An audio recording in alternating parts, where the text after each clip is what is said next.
انسان جیسے ہی اپنی زندگی میں شعور کی آنکھ کھولتا ہے اور سوچنے سمجھنے کی اللہ تعالیٰ اسے صلاحیت عطا کرتا ہے تو وہ سوسائٹی کے اندر مختلف قسم کے لوگوں کو دیکھتا ہے۔ ایسے لوگوں کو بھی دیکھتا ہے جو بڑے مشہور ہوتے ہیں، ایسے لوگوں کو بھی دیکھتا ہے جو بالکل غیر معروف ہوتے ہیں، کوئی ان کو نہیں جانتا، ایسے لوگوں کو بھی دیکھتا ہے جو بڑے مالدار ہوتے ہیں، اور ایسے لوگوں کو بھی دیکھتا ہے جو بیچارے ایک وقت کھاتے ہیں اور دوسرے وقت کے لیے پریشان رہتے ہیں۔ اپنی زندگی میں وہ صحت مند، توانا، خوبرو لوگوں کو بھی دیکھتا ہے اور بیمار اور کمزور، ضعیف اور ناتواں لوگوں کو بھی دیکھتا ہے۔ اس کے ارد گرد ایسے لوگ بھی ہوتے ہیں جو بڑی خوش و خرم زندگی گزار رہے ہوتے ہیں، اور ایسے لوگ بھی ہوتے ہیں جو کسی وجہ سے پریشان، تکلیف میں گھٹے گھٹے سے ہوتے ہیں۔ انسان اپنے ماحول سے بھی سیکھتا ہے، معاشرے سے بھی سیکھتا ہے، اور پھر جب وہ لوگوں کے قریب جاتا ہے اور اپنے گھر سے اٹھ کر وہ لوگوں سے ملاقات کرتا ہے تو مختلف قسم کے مشورے، مختلف قسم کی آراء اور مختلف قسم کے مشیر اسے ملنا شروع ہو جاتے ہیں۔ ان ساری چیزوں کے ماحول میں انسان کی سوچیں پنپتی ہیں اور اسے بالیدگی کا موقع ملتا ہے، وہ باشعور ہونے لگتا ہے۔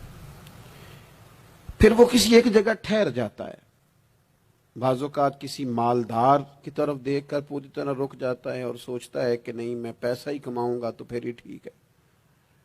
بعض اوقات کسی مشہور آدمی کو خوش قسمت سمجھ لیتا ہے اور پھر وہ کوشش کرتا ہے کہ جتنے بھی جتن کیے جائیں کسی بھی طریقے سے شہرت حاصل کی جائے۔ وہ اس طرح کر کے ہماری ملت کے جوان بھی، ہمارے لوگ بھی، پھر میں نے ایسے لوگوں کو بھی دیکھا ہے جو اگرچہ بہت بڑے کسی ادارے سے پڑھے ہوئے تھے اور مالدار تھے اور وزادار تھے، اور انہوں نے یہ دیکھا کہ پاکستان میں آ کر یہاں پہنچ کر مجھے خدمت کا کام کرنا چاہیے، آئے، اچھی نیتوں کے ساتھ آئے ہوں گے، کوئی ان کے پیچھے نیک مقاصد ہی ہوں گے، لیکن جب انہوں نے پاکستانی سیاست کا ماحول دیکھا نا تو پھر نہ ڈگریاں، نہ تعلیم، کچھ بھی نہیں، وہ جس طرح کا ماحول تھا اسی طرح کے بن گئے، روایتی ہو گئے۔ کسی نہ کسی کے پیچھے یوں ہی لوگ لگ جاتے ہیں اور طرز زندگی اختیار کرتے ہیں۔ ہمیں لگنا ہوتا ہے کسی نہ کسی کے پیچھے، ہم پیروی کرتے ہیں لوگوں کی، لوگوں کو دیکھتے ہیں، اس حساب سے ہم اپنے آپ کو مرتب کرتے ہیں۔ پھر میرے بھائیوں، ایک مسئلہ اور بھی ہوتا ہے، انسانوں میں صرف خوبیاں نہیں ہوتی، عام انسانوں میں بشری کمزوریاں بھی ہوتی ہیں۔ ہم بعض اوقات کسی کے پیچھے چلتے ہیں تو تعریفوں کے پل باندھتے ہیں، محبتوں اور عقیدتوں کا لمبا چوڑا اظہار کرتے ہیں، پھر تھوڑا سا ٹائم گزرتا ہے اور تھوڑا سا قرب ملتا ہے تو پھر ہمیں اس بندے میں خامیاں نظر آنی شروع ہو جاتی ہیں۔ کورے ورک کتاب نہیں ہوندے، پتھر دل گلاب نہیں ہوندے، سجنا پہلو ہی سوچ کے لائیں پھر یاراں نال حساب نہیں ہوندے۔ سوچتے نہیں، سمجھتے نہیں، غور نہیں کرتے، جذباتی فیصلے کرتے ہیں، ماحول جذباتی ہے۔ یا آپ دیکھیں نا، میں کسی جگہ پہ پہنچتا ہوں تو رکنا، بیٹھنا، چلنا پھرنا دوست مشکل کر دیتے ہیں، 1 منٹ کے لیے کہیں کیمرہ بند نہیں ہوتا۔ آپ بڑے تھکے ہوئے بھی ہوں تو آپ صحیح کر کے کہیں بیٹھ نہیں سکتے، چونکہ آپ کی چاروں جانب تو کیمرہ چل رہا ہے، کیسے بیٹھے؟ نبی کی زندگی بہترین نمونہ ہے، ایک کامل اسوہ حسنہ تمہیں دیتے ہیں، کامل، مکمل۔ نبی پاک علیہ الصلوۃ والسلام کا جو وجود اطہر ہے نا، ایسا وجود اس کے اندر اللہ تعالیٰ نے ظاہری اور باطنی، یہ میں کسی جوش سے نہیں بول رہا، میں بڑی ہوش سے بات کر رہا ہوں، آپ سے بھی گزارش کرتا ہوں ہوش سے سننا۔ یہ بات میں درجنوں اور بیسیوں کتب کا نچوڑ آپ کے سامنے رکھ رہا ہوں۔ اللہ تعالیٰ نے نبی پاک علیہ الصلوۃ والسلام کے اندر ظاہری باطنی ساری خوبیاں بھر کے اپنے محبوب کو دنیا میں مبعوث فرمایا ہے۔ نہیں کھلا دیے، وہ جس راہ چل دیے ہیں کوچے بسا دیے۔ بعض لوگ ناراض نہ ہونا مجھ سے، بعض لوگ ہنستے ہیں، سونا نہیں ہنستے، ہنستے ہیں پر سونا۔ سیدہ طیبہ طاہرہ حضرت عائشہ صدیقہ فرماتی ہیں حضور مسکراتے تھے لیکن اس مسکرانے میں بھی عجیب وزاداری تھی۔ ہنستے تھے کھل کھلا کے نہیں ہنستے تھے، اس میں کہا نہیں لگتا تھا، آوازیں نہیں پیدا ہوتی تھی، یعنی سونا ہنس بھی جاتے تھے لیکن اس کے اندر بھی عجیب لطافت تھی۔ وہ کیسا ہنسنا تھا؟ صحابہ فرماتے ہیں حضور ہنستے، مقدس دانتوں میں سوراخ تھا، زیر لب مسکراتے، اور وہ جو حضور کے مقدس دانتوں میں مقدس سوراخ تھا نا، جب حضور ہنستے اس سے نور نکلتا اور مسجد نبوی کی دیواریں بھی روشن ہو جاتی۔ یعنی ایسا نہیں ہنسنا جس طرح کوئی میری طرح کا آدمی ہنستا ہے تو لوٹ پوٹ ہو جاتا ہے اور اس ہنسنے کے اندر کئی دفعہ وزاداری قائم نہیں رہتی، کئی دفعہ اس کے اندر وہ وقار قائم نہیں رہتا۔ حضور ہنستے تو تبسم کرتے، یعنی ہنس بھی رہے ہیں تو ہنسنا بھی بڑا ہی باکمال ہے۔ اور میرے اعلیٰ حضرت تو کہتے ہیں بس وہ ہنس پڑتے تھے، پھر جو عمر بھر کے رو رہے ہوتے تھے نا وہ حضور کا ہنسنا دیکھ کے ہنس پڑتے تھے۔ گویا نا جہاں جہاں خزاں ہوتی تھی بہار آ جاتی تھی، جہاں جہاں دکھ ہوتے تھے سکھ آ جاتے تھے، جہاں جہاں بھی کوئی کمزوری ہوتی تھی، خدا کہتے ہیں جس کی تسکین سے روتے ہوئے ہنس پڑے اس تبسم کی عادت پہ لاکھوں سلام۔ ایک تو ان کا ہنسنا بڑا باکمال تھا اور پھر یہ تھا کہ ان کا رونا بھی بڑا باکمال تھا، بڑا باکمال۔ یعنی وہ کبھی رو پڑے اور کبھی کریم کی آنکھوں میں آنسو آ جائیں اور کبھی ان کے چہرے پر افسردگی آ جائے تو یوں لگتا تھا کہ پھولوں نے کھلنا چھوڑ دیا ہے، کلیاں اپنی جگہ سے ہٹ گئی ہیں، سمندر نے کہا نہیں اب شور نہیں کرنا، یوں لگتا تھا کہ تتلیاں اپنی جگہوں پہ بیٹھ گئیں۔ جب وہ کبھی روتے تھے تو یوں محسوس ہوتا تھا کہ جیسے چاند کہتا ہے کہ نہیں اب میں نے نہیں کھل کے چمکنا، محبوب تو رو پڑے۔ اور کبھی کریم روئے، آنکھوں میں آنسو آئے تو ان کے رونے میں حسن اتنا تھا، کمال اتنا تھا کہ جبریل امین آئے اور آ کے عرض گزار ہوئے، یا رسول اللہ سارے بھید جاننے والا رب پوچھتا ہے کریم سے پوچھو نا، محبوب سے پوچھو نا روئے کیوں ہیں؟ یہ رو پڑے ہیں، کیوں روئے ہیں؟ سارے بھید جاننے والے مالک کیوں روئے؟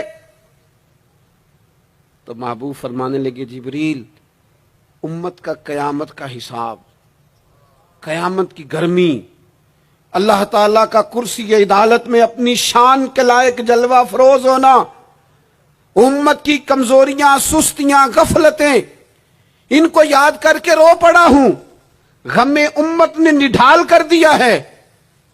حضرت جبریل بارگاہ ایزوی سے پیغام لائے، محبوب کریم صلی اللہ تعالی علیہ وآلہ وسلم نے حضور روئے۔ تو جب جبریل امین یہ پیغام لے کے لوٹتے ہیں تو رب کریم نے کیا فرمایا؟ آپ کی توجہ ہے میری بات پر؟ مالک کریم نے کیا فرمایا؟ وہ آیت نازل ہوئی جس کے بارے میں امام زین العابدین رضی اللہ تعالیٰ عنہ فرماتے ہیں قرآن میں سب سے امید والی آیت یہ ہے۔ روئے حضور اور جناب جبریل پوچھ کر واپس گئے تو رب کریم نے فرمایا جا کے میرے محبوب سے فرما دیں وَلَسَوْفَ يُؤْتِيكَ رَبُّكَ فَتَرْضَىٰ، محبوب رب آپ کو اتنا دے گا کہ آپ اپنے رب سے راضی ہو جائیں گے۔ محبوب آپ کو راضی کریں گے، نہ روئیں، آپ کو راضی کریں گے آپ کو۔ اور حضور کیا فرماتے ہیں؟ فرمایا جب تک میرا ایک امتی بھی دوزخ میں میں کوئی نہیں راضی ہوتا۔ اللہ کیا جہنم اب بھی نہ سرد ہوگا؟ رو رو کے مصطفیٰ نے دریا بہا دیے۔ حضور کا ہنسنا بھی باکمال، رو دینا بھی باکمال، ان کا کسی بندے سے محبت سے اٹھ کے گلے لگانا بھی باکمال، اور کبھی حضور جلال کریں تو محبوب فرمانے لگے میں نے دعا مانگی ہے، اے اللہ اگر میں کسی کو جھڑک دوں تو اتنا ثواب دینا جتنا تو فرض نماز کا ثواب دیتا ہے۔ یہاں یہ بھی ہر زاویے سے، ہر نگاہ سے، میں کیا آپ کو عرض کروں، ہم نے نہ کبھی سیرت بیان کی میری طرح کے لوگوں نے، نہ قوم اس طرح سے سیرت کو پڑھتی ہے۔ سیرت نبوی کا ایک ایک پہلو کبھی کھولا جائے، یہ جو زمانے میں بے چینی پائی جاتی ہے نا، بے قراری پائی جاتی ہے، اور ذہنی انتشار ہے، اور فکری الجھاؤ ہے، اور ٹوٹتی بکھرتی سوچیں، یہ ساری ختم ہو جائیں، ایسا ٹھہراؤ نصیب ہو، جینے کا بھی مزہ آئے اور مرنے کا بھی مزہ آئے۔ اگر حضور کی سیرت مقدسہ کو سمجھا جائے تو محبوب کی زندگی ہر طرح سے کامل ہے، مکمل ہے، اکمل ہے۔ آپ کہیں بھی اور جائیں گے، یہ آج کل موٹیویشنل اسپیکرز کا دور ہے، ہمارے بچے جدید پڑھے لکھے، وہ کہتے ہیں میں فلاں موٹیویشنل اسپیکر کے پاس جاتا ہوں، جائیں آپ۔ بہت سارے لوگ ایسے ہیں، انہیں کہیں تو وہ باز نہیں آتے، وہ تجربہ کر کے باز آتے ہیں، اور بالخصوص نئی نسل جو ہوتی ہے وہ بزرگوں کے تجربوں سے فائدہ نہیں اٹھاتی، وہ اپنے الگ سے تجربے کرنا چاہتی، اس کا بھی بڑا خطرناک نتیجہ برآمد ہوتا ہے۔ تو کوئی بندہ بھی جو آپ کو موٹیویٹ کرتا ہے نا کتاب و سنت کے بغیر، کوئی بھی آپ کو موٹیویٹ کر رہا ہے، وہ کیا کچھ کہہ رہا ہے، کیا کر رہا ہے، وہ کبھی بھی آپ کو تعلیم صحیح نہیں دے سکتا۔ کیوں؟ اس لیے کہ جو تعلیم وحی الہی کے بغیر ہوتی ہے وہ ناقص ہوتی ہے۔ انبیاء کی تعلیم وحی الہی کے ساتھ، لہذا اگر کوئی آدمی آپ کو موٹیویٹ کرتا ہے کتاب و سنت کے ساتھ، وہ آپ کو درست سمت لے کے جائے گا، ورنہ تو ہر آدمی آپ کو الجھا دے گا۔ میرے بھائی، نبی پاک کا اسوہ حسنہ، ہمارے ہاں لوگوں نے سنت شریعت سمجھ کس کو لیا ہے؟ ہمارے ہاں لوگوں نے سنت شریعت سمجھا ہے صرف پگڑی باندھ لی، بہت عظیم سنت ہے امامہ باندھنا۔ بعض لوگوں کا خیال ہے صرف داڑھی رکھنا، داڑھی بہت عظیم سنت، بہت عظیم سنت، انبیاء کرام کی پسند ہے۔ اور آپ کو پتہ ہے اللہ تعالیٰ نے عورتوں کو داڑھی دی ہی نہیں، یہ مرد کا زیور ہے۔ ہاں یہ مردانہ کام ہے، داڑھی مرد کا زیور ہے۔ اور پھر یہ آپ کے جسم کا حصہ ہے، داڑھی کا وزن کوئی نہیں ہوتا، پوچھ لیں جنہوں نے بڑی رکھی ہے، بے شک ان سے بھی پوچھ لیں، یہ وجود کا حصہ ہے، اس کا کوئی وزن، کوئی پریشانی۔ اور ایک اور بات نوجوانوں آپ سے کہہ دوں چلتے چلتے، بغیر داڑھی کے آپ سونے لگ رہے ہوں تو لوگ کہیں گے پیارے لگ رہے ہو، اچھے لگ رہے ہو، خوبصورت لگ رہے ہو۔ اور داڑھی کے ساتھ اگر کسی کو پیارے لگو نا تو جو تعریف کرے گا وہ تو تعریف ہی بڑی روحانی قسم کی ہے، وجدانی، یعنی آپ داڑھی کے ساتھ اچھے لگیں تو لوگ کہتے ہیں کتنا نورانی چہرہ ہے۔ اب دیکھو اس تعریف کے پیچھے جو جملوں کی ترتیب ہے اس میں حسن کتنا، داڑھی، امامہ، سفید لباس، اور پھر یہ کہ مسواک کرنا بڑی اعلیٰ سنتیں، میٹھا کھانا بڑی اعلیٰ سنت۔ لیکن یہی 4-5 سنتیں نہیں میرے بھائی حضور کی، یہ بہت بڑا مسئلہ ہے۔ بعض لوگ سمجھ فلاں جی سنت شریعت پہ عمل کرتا ہے، کیا کرتا ہے کہ داڑھی پگڑی والا ہے، وہ خدا کے بندے یہ عظیم سنت ہے، کون اس کا انکار کر رہا ہے؟ لیکن نبی پاک کا تو اسوہ حسنہ ہے، اس کے پیچھے تو پوری زندگی ہے۔ ادھر دیکھو میری، اچھا پھر ایک اور بات، بعض لوگ سمجھتے ہیں میٹھا بولنا صرف سنت ہے اور اخلاق کی علامت ہے، صرف میٹھا بولنا۔ آپ نے ناراض نہیں ہونا، میٹھا تو بعض بندے اپنے مطلب کے لیے بھی بولتے ہیں، وہ کام نکلوانے کے لیے بڑا میٹھا میٹھا بول رہے ہوتے ہیں۔ اور یہ سنو میرے بھائی، صرف میٹھا بولنا ہی سنت نہیں، ہمیشہ سچ بولنا سنت ہے، ہمیشہ صحیح بات کرنا، دیانتدار رہنا۔ تو سمجھتا ہے 4 5 6 8 چیزیں ہی سنت ہیں؟ او خدا کے بندے، نبی پاک کی جو ادا سب سے پہلے دنیا کے سامنے آئی، اور حضور کی جس ادا سے، سنت سے لوگوں کو سب سے پہلے واقفیت ہوئی، شور نہیں پڑ جاتا کسی چیز کا دنیا میں، معاشرے میں فلاں بندہ یہ کرتا ہے، فلاں ایک بندے کا ایک چیز تعارف بن جاتی ہے، تعارف، کوئی چیز لوگوں کے وجود کے ساتھ، نام کے ساتھ سابقہ لاحقہ بن جاتی ہے۔ جو چیز سب سے پہلے جس سے لوگوں نے میرے نبی پاک کا تعارف کیا اور لیا، ادھر دیکھو نوجوانوں میری طرف، جس چیز سے سب سے پہلے حضور کی جس ادا سے لوگ واقف ہوئے تھے وہ تو صادق اور امین ہونا ہے۔ سب سے پہلے لوگ واقف ہوئے تھے کہ ہمیشہ سچ بولتے ہیں، ہمیشہ سچ۔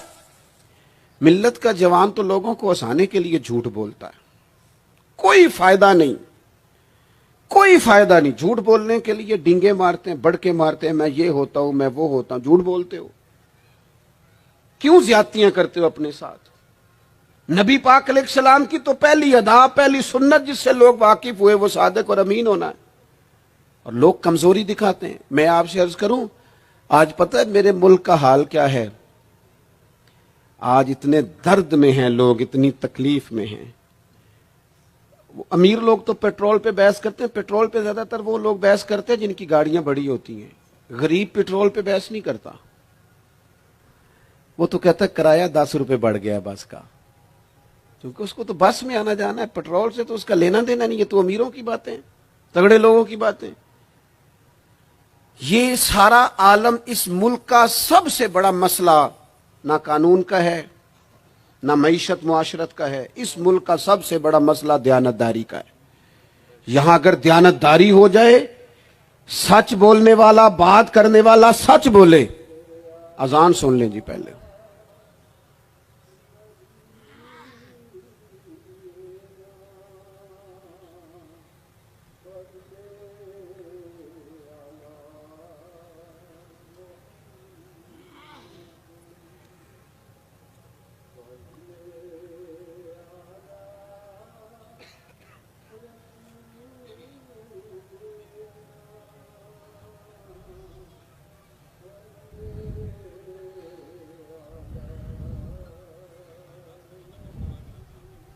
صلی اللہ۔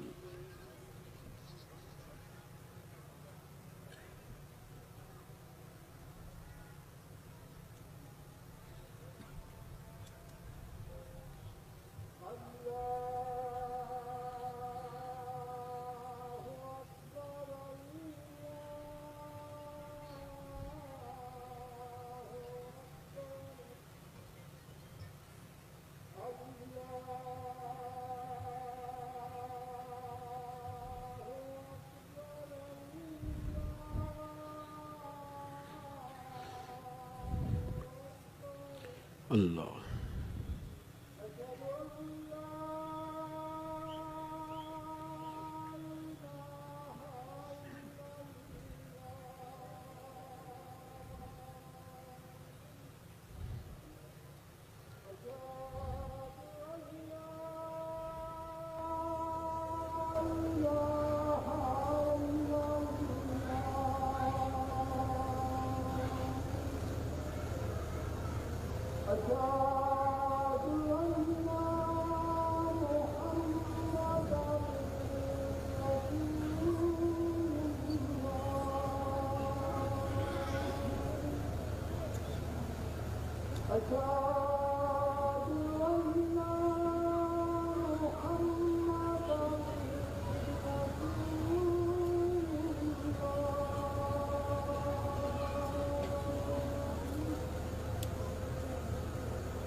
تو میں عرض کر رہا تھا کہ نبی اکرم صلی اللہ تعالی علیہ وسلم نے ہمیشہ اپنے عمل سے، کردار سے، گفتگو سے لوگوں کو سچائی کی بات بتائی۔ میری ملک کے ساتھ سب سے بڑا ہاتھ یہ ہوا ہے کہ ہمیں نہ ہر ادارے کے بارے میں، ہر شخصیت کے بارے میں، ایک دوسرے کے بارے میں اس طرح کا بد اعتماد کیا گیا ہے کہ کوئی شخص کسی پر اعتماد کرنے کو تیار نہیں ہے۔ کوئی کسی پر اعتماد، آپ کسی کا نام لے لیں، کسی محکمے کا نام لے لیں، مجھے آپ بتائیں پولیس والوں کے بارے میں آپ کی رائے کیا ہے؟ ڈاکٹروں کے بارے میں رائے کیا ہے؟ چلیں بتائیں وابڈا والوں کے بارے میں رائے کیا ہے؟ چلیں آپ اپنی بھی ایک مولویوں پیروں کے بارے میں رائے کیا ہے؟ بس یہی حال کیا گیا، الا ماشاءاللہ بد اعتماد کر دیا گیا۔ ایسا نہیں ہے کہ صرف کسی ایک گروہ، ایک طبقے کے بارے میں بددیانتی کو فروغ دیا گیا، جھوٹ کو۔ آج بھی کسی بھی شخص کو آپ لے لیں، اس کے بارے میں سچائی سے زیادہ جھوٹی خبریں زیادہ پھیلائی جاتی ہیں۔ افواہوں کا دور اپنی زندگی میں جوانوں سچ بولو، دیانتداری کا مظاہرہ کرو۔ اس ملت کا جوان کیسے ترقی کرے گا جس کی ماں کہتی ہے کہ پتر تو سچ ہی نہیں بولتا، تو جاتا کہیں ہے بتاتا کہیں ہے، تو بات ہی ٹھیک نہیں کرتا، کیسے بات سنو۔ نبی پاک صلی اللہ تعالی علیہ وسلم نے جب مختلف جگہوں پہ تبلیغ دین کے پیغامات بھیجے تو ہرقل بادشاہ کو بھی حضور نے پیغام دیا۔ وہ بڑا سیانہ آدمی تھا، سمجھدار تھا، معاملہ فہم تھا۔ اس نے کہا میں کوئی جذباتی فیصلہ نہیں کرتا، کچھ چیزوں کے نا حضور کے بارے میں کچھ چیزوں کے سوالات میرے ذہن میں ہیں۔ اس نے کہا یار یہاں کوئی آیا ہوا ہو نا، مکے کا سردار، لوگ تجارت کے لیے آتے ہیں، کوئی سمجھدار سیانہ سردار وزادار آدمی تو لے کے آؤ۔ ابو سفیان ابھی مسلمان نہیں ہوئے تھے، وہاں گئے ہوئے تھے، اور آپ کو پتہ ہے کہ وہ ہر جنگ میں آگے تھے کلمہ پڑھنے سے پہلے۔ ان کو بلا کے نا لوگوں کو پتہ چلا یہ آئے ہوئے ہیں تو لے جا کے بادشاہ کے سامنے کھڑا کر دیا۔ ابو سفیان کہتے ہیں جب اس نے سوال جواب شروع کیے نا تو ظاہر ہے میں مخالف گروہ میں تھا۔ جب کوئی مخالف گروہ میں ہوتا ہے اس نے تعریف تو نہیں نہ کرنی ہوتی۔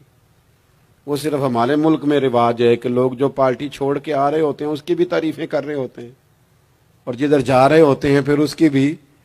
اللہ جانے کیسے اپنے دل کو سمجھاتے ہیں، ضمیر کو مطمئن کرتے ہیں، اللہ ماشاءاللہ۔ ابو سفیان کہتے ہیں میں چونکہ دوسرے گروہ میں تھا تو بادشاہ نے جو بات بھی پوچھی نا میں نے رائے مخالف دی۔ جو بھی پوچھا کہ وہ محبوب علیہ السلام جو دعوی نبوت کرتے ہیں، ان کا کلمہ پڑھنے والے امیر ہیں، غریب ہیں، بات کیا ہے، جنگیں ہوئی ہیں تو نتیجہ، ایک طویل گفتگو ہے۔ ابو سفیان کہتے ہیں آخر میں بادشاہ نے ایک سوال پوچھا، یہ جوان زیادہ غور کریں گے، سوال پوچھا۔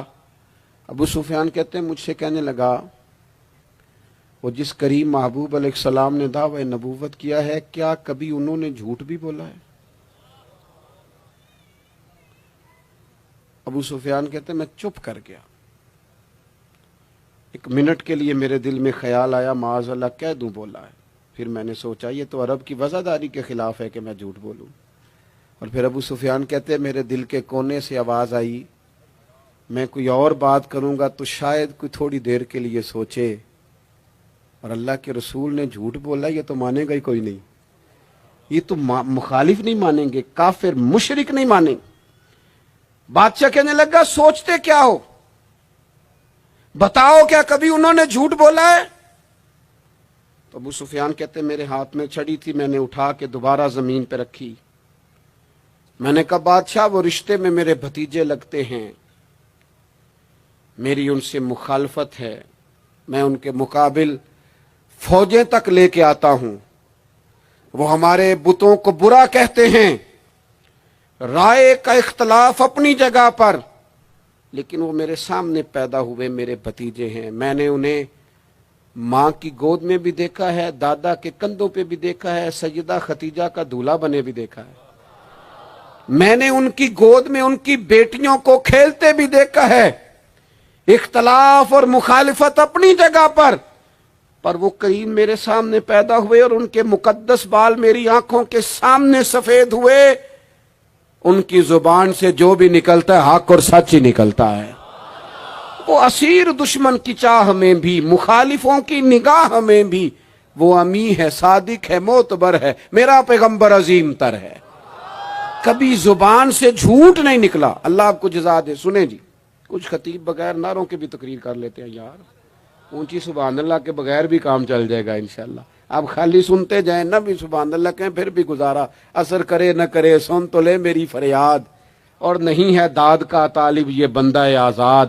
میرے عزیز، نبی پاک علیہ الصلوۃ والسلام نے سچ بولا۔ ابو سفیان کہتے ہیں ان کی زبان سے سوائے حق سچ کے کبھی کچھ نکلا، کریں نا تھوڑی پابندی ہم بھی سچ کی، کریں نا۔ اچھا ہم بولتے ہیں سچ، بہت سارے لوگ سچ بولتے ہیں، لیکن وہ دوسروں کے بارے میں بولتے ہیں، اپنے بارے میں نہیں بولتے۔ اس نے اتنا جھوٹ بولا، اس نے اتنی کرپشن کی، فلانے نے یہ کرے، دوسروں کے بارے میں بول رہا ہے۔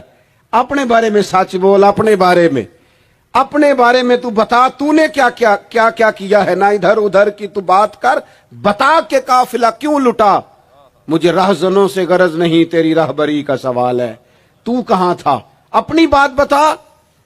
ابو سفیان کہتے ہیں جب میں نے بادشاہ کو یہ بات بتائی نا،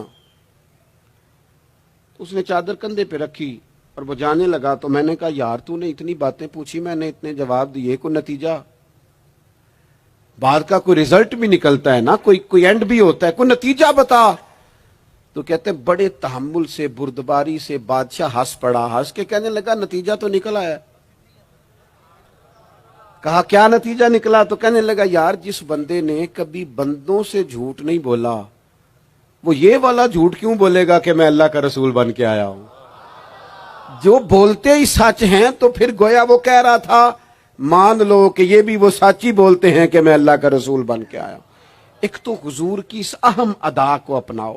آپ کو پتہ ہے کسی باپ نے کسی مجبوری سے کبھی کہا ہوگا اپنے بیٹے کو چلے 2 منٹ کے لیے مان لیتے ہیں، کوئی مجبوری ہوگی، اس نے چلے فرض کیا کسی مجبوری کے تحت اس نے کہا تھا اپنے بیٹے کو کہ باہر جو بندہ آیا اسے کہہ دو کہ میں گھر میں نہیں، چلے مان لیا 2 منٹ کے لیے تیری مجبوری تھی، لیکن میں ذمہ داری سے کہتا ہوں تو نے ایک دفعہ اپنے پتر سے کہا تھا نا جھوٹ بول دے میں گھر نہیں، پھر تو ساری زندگی منت کرے گا وہ تیرے ساتھ بھی سچ نہیں بولے گا۔ اتنی بڑی بیماری ہے یہ، گھر توڑتی ہے، گھر، یہ قبیلے توڑتی ہے، رشتوں کو کمزور۔ کیوں جھوٹ بولتے ہو رشتہ کرتے وقت کہ بچہ یہ کماتا ہے یہ کماتا ہے، کیوں جھوٹ بولتے ہو؟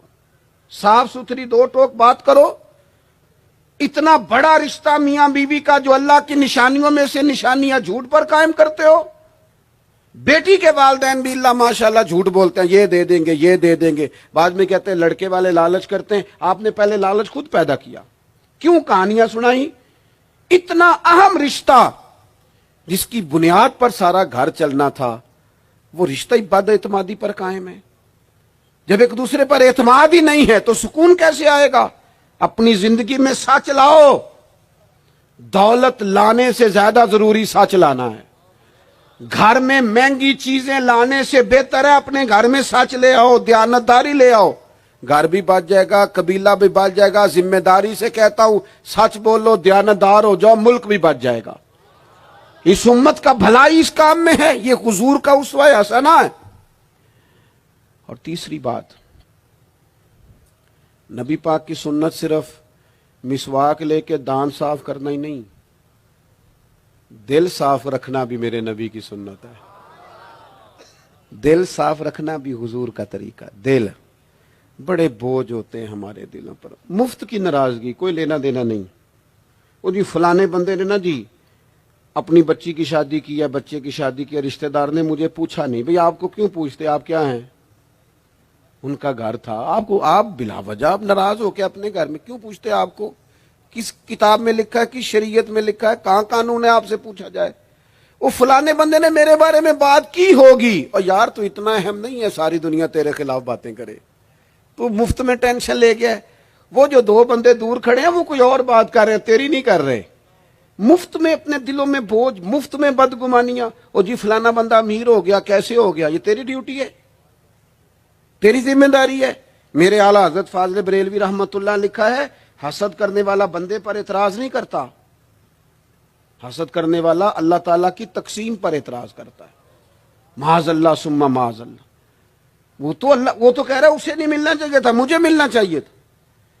آپ جب اتنی زیادہ عداوتیں پیدا کر لیتے ہیں، آپ کیوں نہیں اس چیز سے خوش ہوتے جو نظام میرے رب نے بنا دیا ہے؟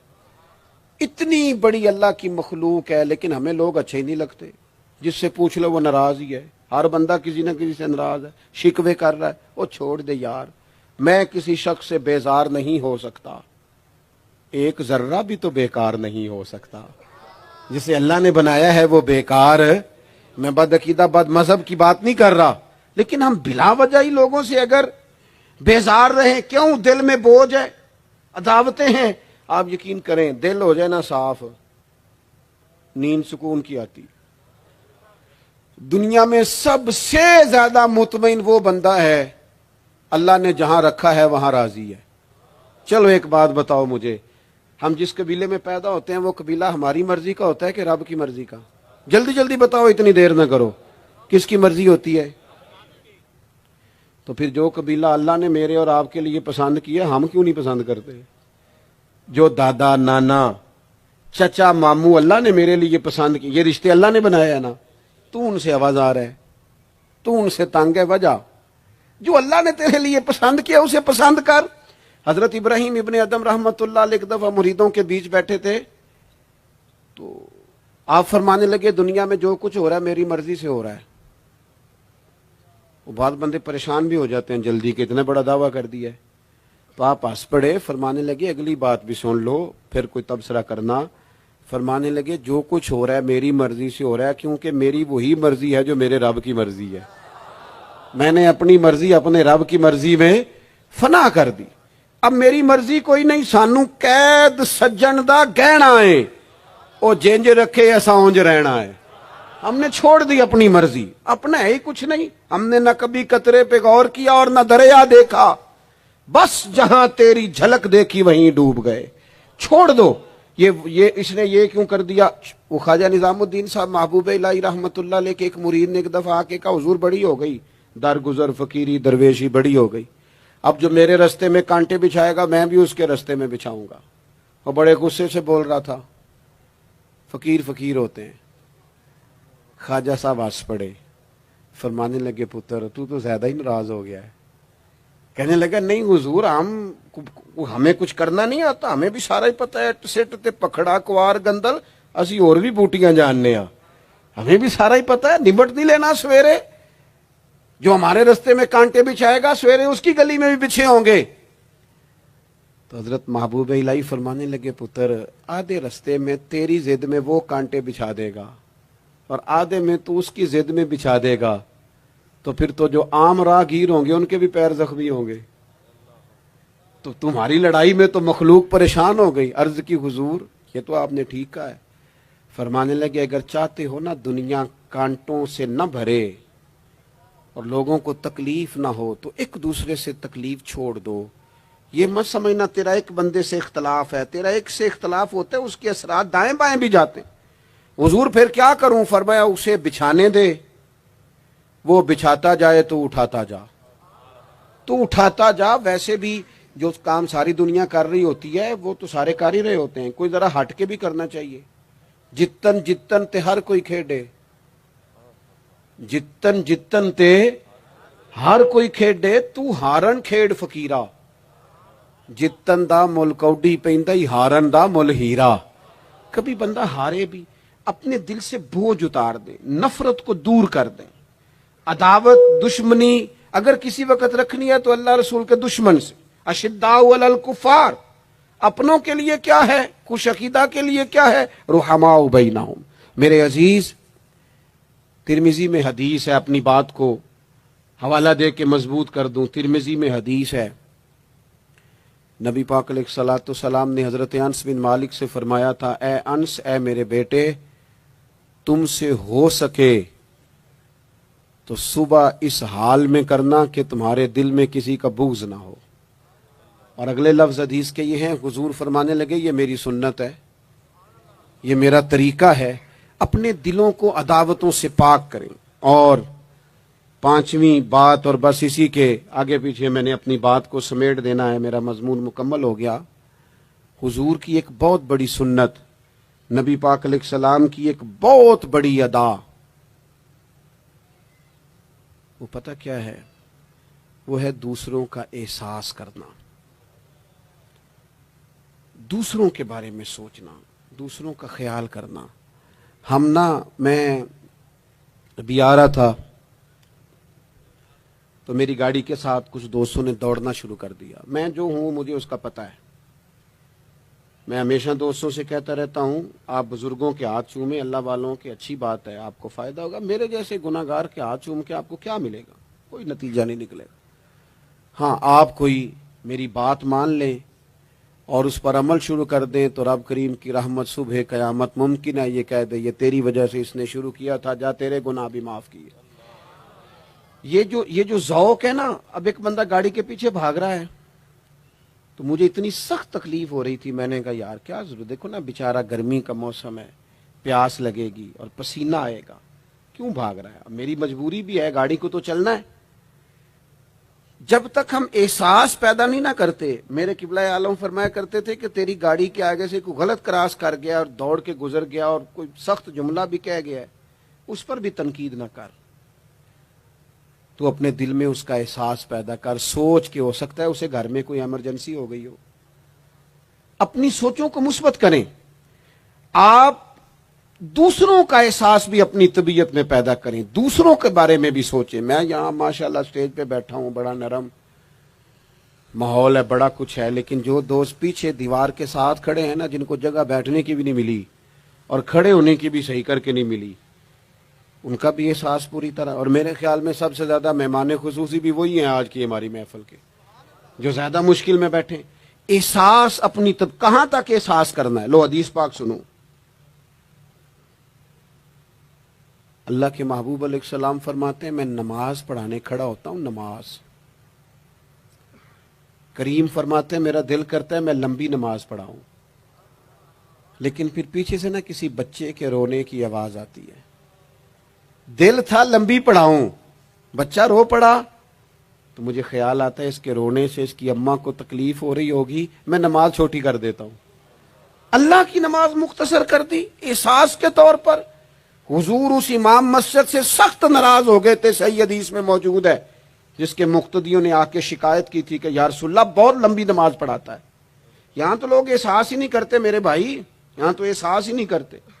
یہاں تو میں آیا ہوں نا رات کے 1 بجے محفل میں، تو میری طرح کے لوگ، او تہاڈا ذوق ہی نہیں، تسی سبحان اللہ ہی نہیں آندے، تسی ہاتھ ہی نہیں کھڑے کر دے۔ او بھائی تو نہیں آیا ہے، تو ٹر جانا ہے اپنا سارا سمیٹ کے، پیسے گنا کے، اتنے بیچارے مغرب دے بیٹھے نے، ان کا ذوق، تو اپنا ذوق بھی بیان کرنا، آنا تو بھی اسی وقت محفل میں جب سارے آئے ہیں، تے نالے تو تے گل کر کے آیا میں انہیں ہزار لینا ہے، تے مفت آئے نے سارے بیچارے، اس لیے ہو سکتا ہے ان کا عشق تجھ سے زیادہ ہو۔ کروں مدح اہل دول رضا، اور پڑے اس بلا میں میری بلا، میں گدا ہوں اپنے کریم کا، یہ میرا دین ہے، کوئی پارا انا نہیں۔ اس لیے میرے عزیز احساس دوسروں کا پیدا کریں اپنی طبیعت میں۔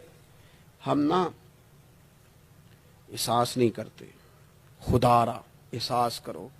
ٹھیک ہے پریشانیاں ہیں، لیکن میں جوان سے کہوں گا تو نوجوان ہے، باہر تجھے ٹینشنیں ہیں، کاروبار کی مسائل ہیں، پریشانیاں ہیں، لیکن اللہ نے تجھے جوان کیا ہے نا، حوصلہ دیا ہے نا، تو باہر کی ٹینشنیں باہر چھوڑ کے آیا کر۔ گھر تیرے ابا جی انتظار کر رہے ہیں، ان کے پاس بیٹھ، ان کا دکھ سن، حوصلہ بڑا کر۔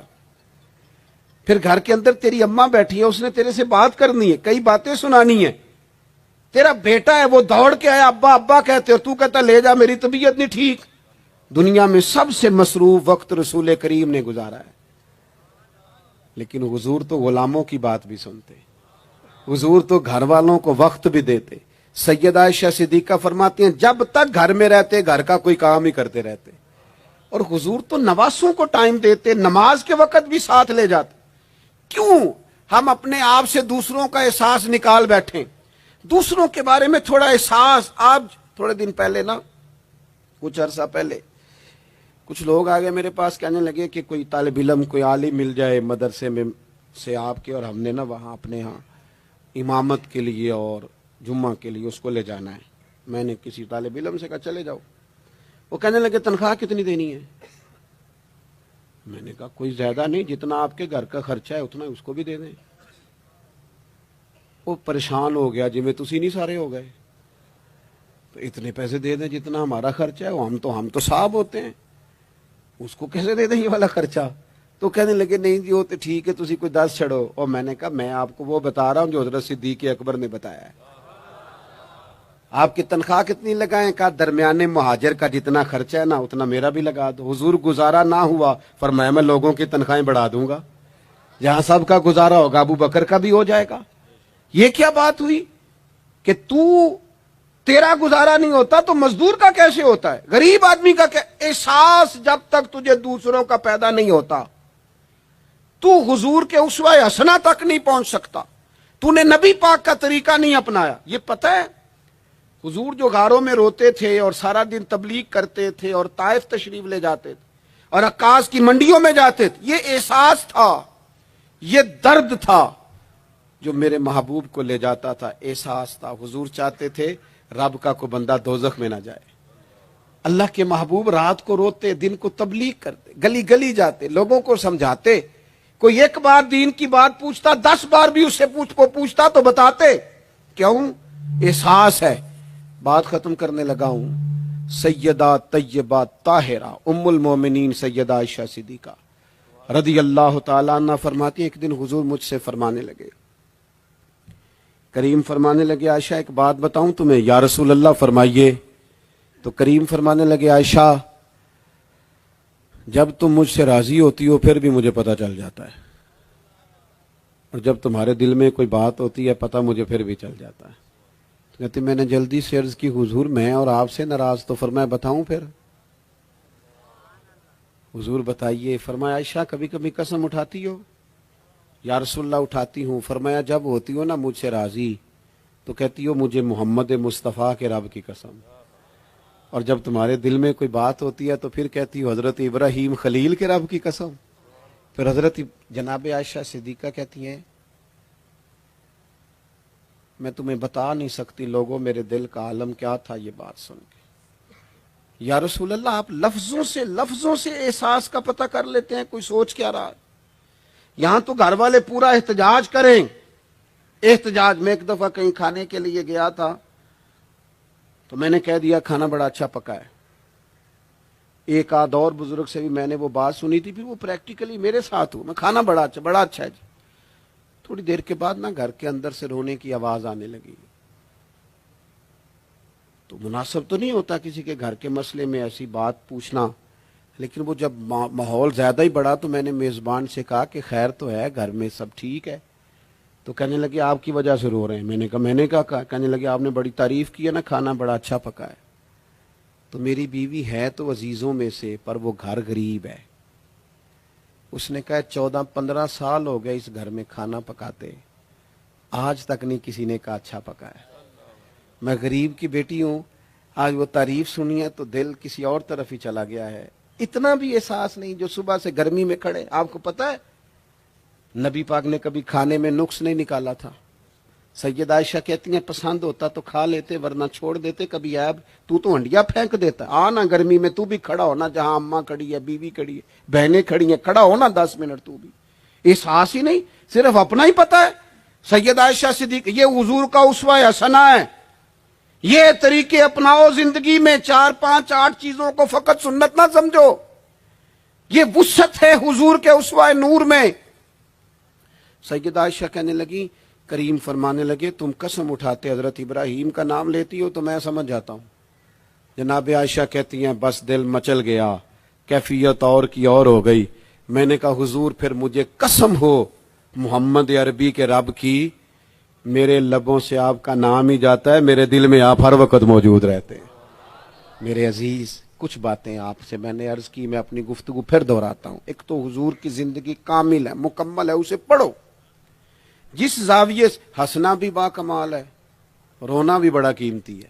جس زاویے سے پڑھو گے کمال ہی کمال۔ اور پھر حضور کا اسوہ حسنہ پوری زندگی پہ لاگو کرو۔ ایک تو سچ بولیں، بددیانتی کبھی نہ کریں، جھوٹ کبھی نہ بولیں، اور اپنے دلوں سے سارے حسد، بغض، عداوتیں، دل دریا سمندروں ڈونگے، کون دلاں دیاں جانے، 14